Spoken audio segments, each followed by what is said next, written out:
Assalamualaikum warahmatullahi wabarakatuh. Berjumpa kembali di channel ini. Salam sejahtera untuk kita semua, Bapak Ibu peserta ujian seleksi P3K tahun 2023. Berikut akan saya sampaikan tryout kedua penerapan kompetensi profesional dalam kegiatan guru untuk kategori guru P2 dan P3.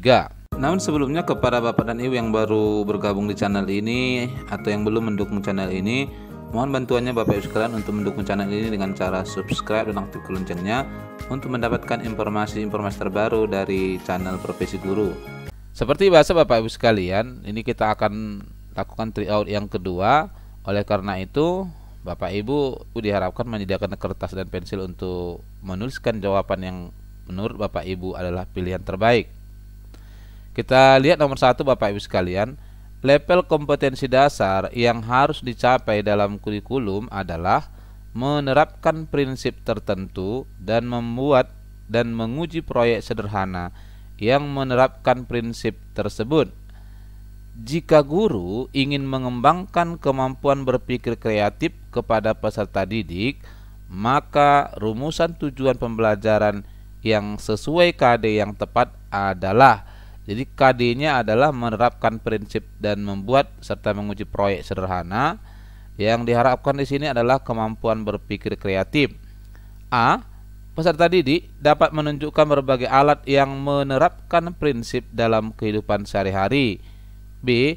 Peserta didik dapat memperagakan alat atau benda yang bekerja menggunakan prinsip. C. Peserta didik dapat melakukan simulasi virtual dengan mengubah-ubah variabel terkait. Kemudian D. Peserta didik dapat merancang gambar tiruan aplikasi dalam kehidupan sehari-hari.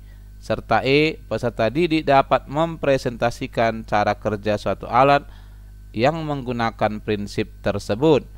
Nah, menurut Bapak Ibu, ya, jawaban yang paling tepat di sini adalah, baik Bapak Ibu sekalian, kita lanjutkan soal nomor 12.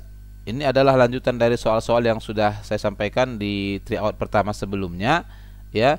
Di nomor 12 ini, dalam suatu pembelajaran tertentu, Pak Tommy menyiapkan media pembelajaran agar siswa dapat meningkatkan keterampilan psikomotorik dan kemampuan berkolaborasi dalam kelompok. Jadi kuncinya adalah meningkatkan keterampilan psikomotorik dan berkolaborasi. Media pembelajaran yang tepat digunakan untuk memfasilitasi siswa berkolaborasi adalah A. Peralatan praktikum materi tersebut. B. Simulasi virtual tentang materi tersebut. C. Peralatan demonstrasi yang relevan dengan materi tersebut. D. Video tentang kegiatan praktikum materi tersebut.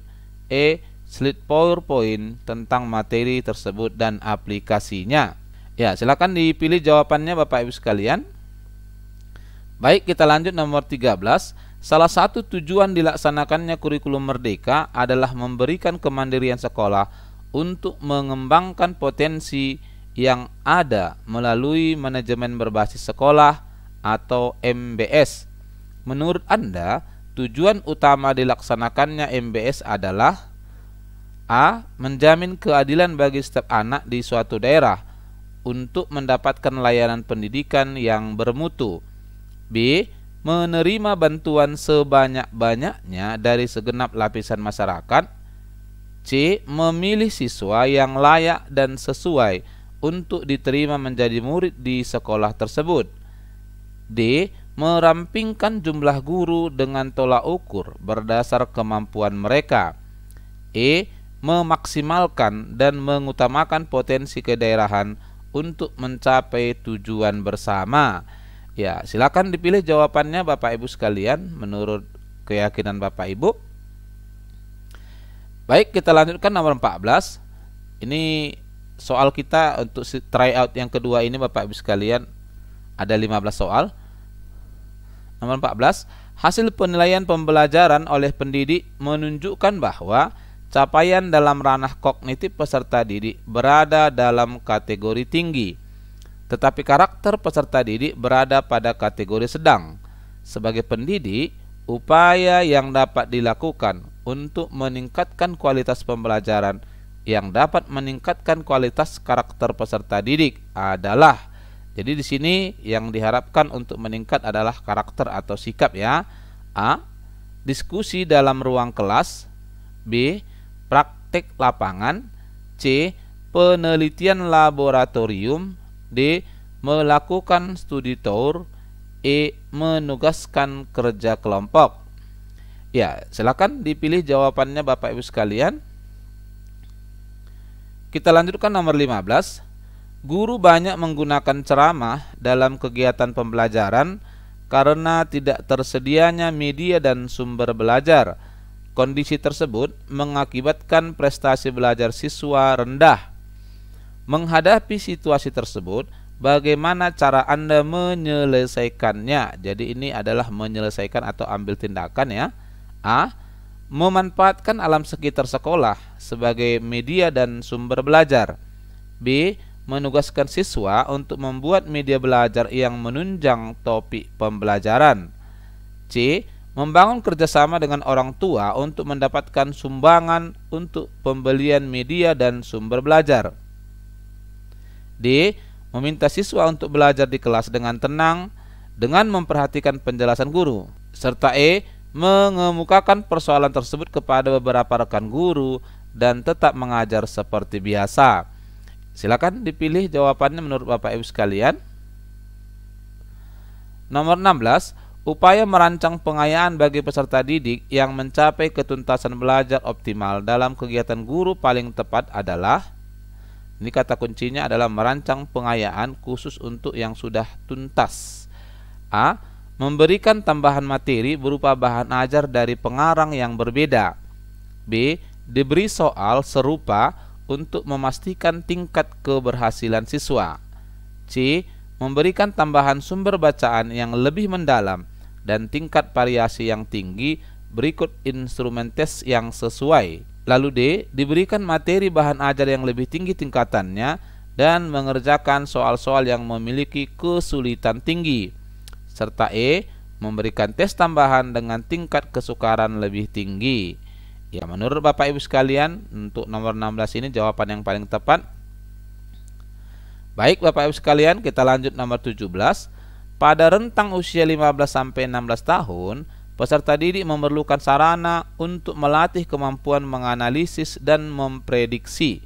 Jadi kata kuncinya adalah sarana untuk melatih kemampuan menganalisis serta memprediksi. Strategi pembelajaran yang sesuai dengan keperluan tersebut adalah disajikan. A.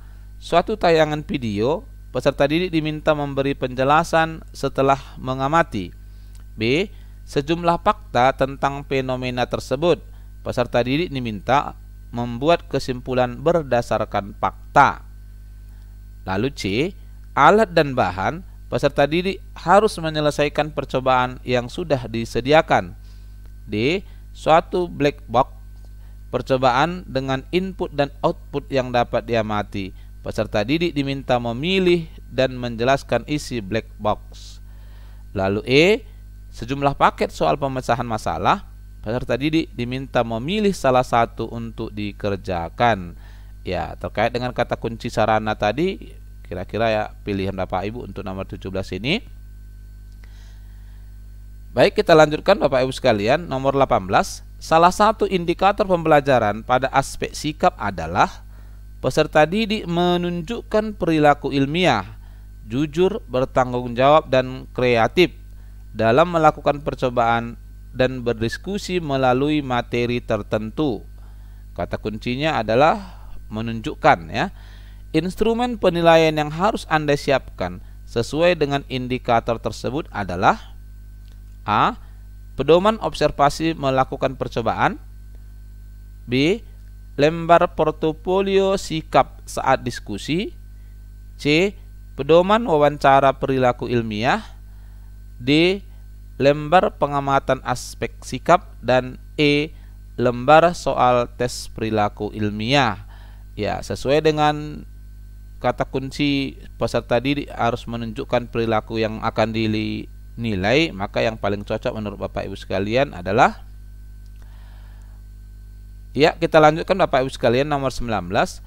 Bu Rosi akan menggunakan model pembelajaran berbasis masalah atau PBL pada pembelajaran untuk melatihkan keterampilan berpikir kritis.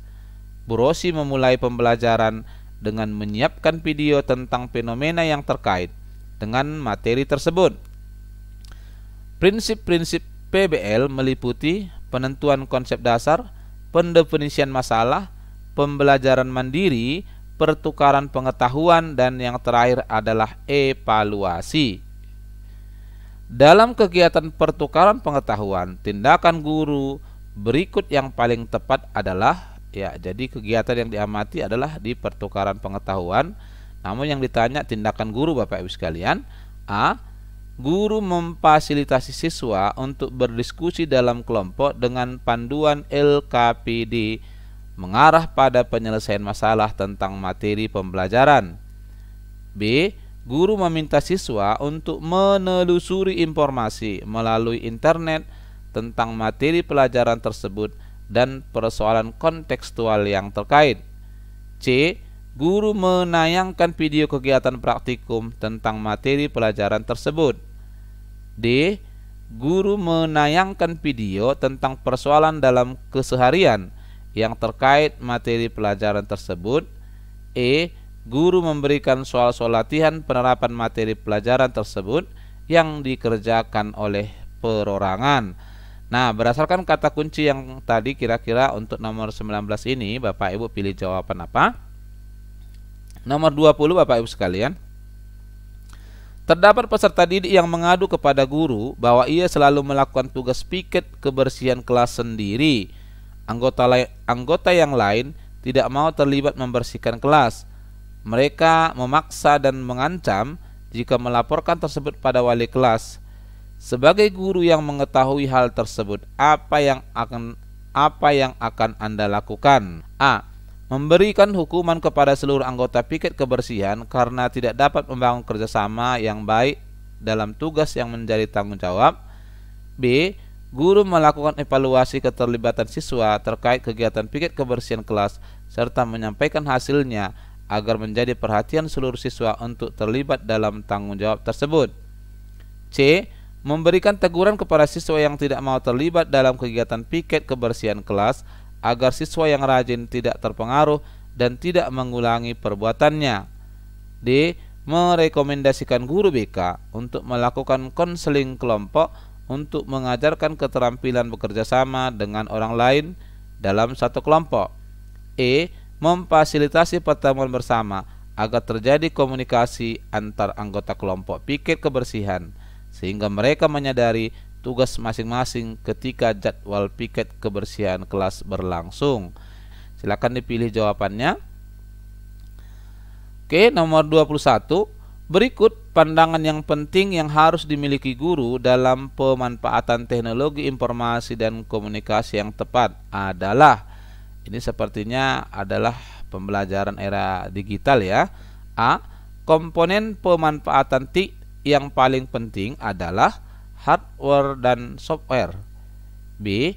Teknologi yang lebih canggih selalu lebih baik dalam pembelajaran. C. Pemilihan metode pembelajaran tidak begitu penting dikaitkan dengan jenis teknologi yang digunakan. D. Pemanfaatan TIK harus menjadi bagian terintegrasi dalam pembelajaran. Serta E. Kehadiran teknologi dapat menggantikan peran guru secara menyeluruh. Silakan dipilih untuk nomor 21 ini Bapak Ibu sekalian. Selanjutnya nomor 22. Seorang guru membuat rumusan tujuan pembelajaran yang berbunyi. Ini adalah rumusan tujuan pembelajarannya. Dengan disediakannya 2 magnet dan paku, siswa kelas 5 SD melakukan percobaan tarik-menarik kutub magnet. Menurut Anda, rumusan tujuan pembelajaran tersebut kurang dalam komponen. Ya, jadi rumusan pembelajaran biasanya memuat ABCD Bapak Ibu sekalian. A. Kompetensi, B. Behavior dan degree, C. Degree, D. Audience, E. Kondisi dan degree. Nah, terkait rumusan untuk buatan tujuan pembelajaran. Bapak Ibu di 22 ini kira-kira pilih jawaban apa? Ya, silakan dipilih Bapak Ibu sekalian. Kemudian nomor 23, Bu Ani mengajar di jam-jam akhir pembelajaran untuk mata pelajaran yang memerlukan konsentrasi belajar tinggi. Menurut Anda, bagaimana seharusnya strategi Bu Ani melaksanakan pembelajarannya, di mana siswa sudah mulai lelah dan mengantuk? Kondisi yang disampaikan terkait siswa di sini adalah lelah dan mengantuk. Ini menjadi pertimbangan ya. A. Memaksakan siswa untuk memusatkan perhatiannya. B. Melibatkan kemampuan intelektual dan emosional siswa. C. Dapat melibatkan kegiatan fisik siswa. D. Pembelajaran dilaksanakan di luar kelas. Serta E. Pembelajaran atraktif dan menyenangkan siswa. Silakan dipilih Bapak Ibu sekalian untuk nomor 23 ini, kira-kira Bapak Ibu pilih jawaban apa? Nomor 24, Pak Anton adalah guru seni musik di SMP-nya, akan menerapkan strategi mendemonstrasikan dengan media untuk pembelajaran keterampilan bermain gitar teknik holding pick. Namun sayangnya jari tangan kanannya sedang cedera. Menurut Anda, media yang relevan dipilih oleh Pak Anton adalah, jadi Pak Anton tidak bisa mendemonstrasikan ya. A. Program presentasi yang menjelaskan prosedur bermain gitar teknik holding pick. B. Program siaran langsung TV edukasi tentang teknik holding pick. C. Media cetak LKPD yang menjelaskan prosedur keterampilan bermain gitar teknik holding pick. D. Program video demonstrasi bermain gitar teknik holding pick. Serta E. Demonstrasi dilakukan seorang siswa yang sudah terampil bermain gitar teknik holding pick. Ya, untuk nomor 24 silakan dipilih Bapak Ibu sekalian jawaban yang paling sesuai dengan pendapat Bapak Ibu. Soal terakhir Bapak Ibu sekalian, Pak Sigit memberikan tugas kepada siswanya untuk mengamati proses pertumbuhan kecambah dan meminta para siswa mendeskripsikan hasilnya sesuai dengan apa yang mereka amati. Ilustrasi tersebut menunjukkan bahwa Pak Sigit telah menerapkan teori belajar. Jadi mengamati proses pertumbuhan melalui percobaan ini kira-kira A. Behavioristik, B. Kognitivisme, C. Humanistik, D. Kontekstual, serta E. Konstruktivistik. Berdasarkan tahapan yang disampaikan dan dibuat oleh Pak Sigit, maka menurut Bapak Ibu yang paling cocok jawaban nomor 25 ini adalah, baik Bapak Ibu sekalian, ini 15 soal di tryout yang kedua ini yang coba kita sampaikan. Nah, setelah menjawab pertanyaan-pertanyaan ini, maka kita coba hitung skor Bapak Ibu ya. Ini untuk nomor 11 paling tinggi itu adalah di jawaban B. Kemudian nomor 12 itu A paling tinggi ya. 13 juga A. Kemudian nomor 14 C ya paling tinggi. Nomor 15 A. Nomor 16 adalah C. Nomor 17 juga C. Nomor 18 D ya. 19 adalah A. Kemudian 20. Lalu 21 itu adalah D. 22 B.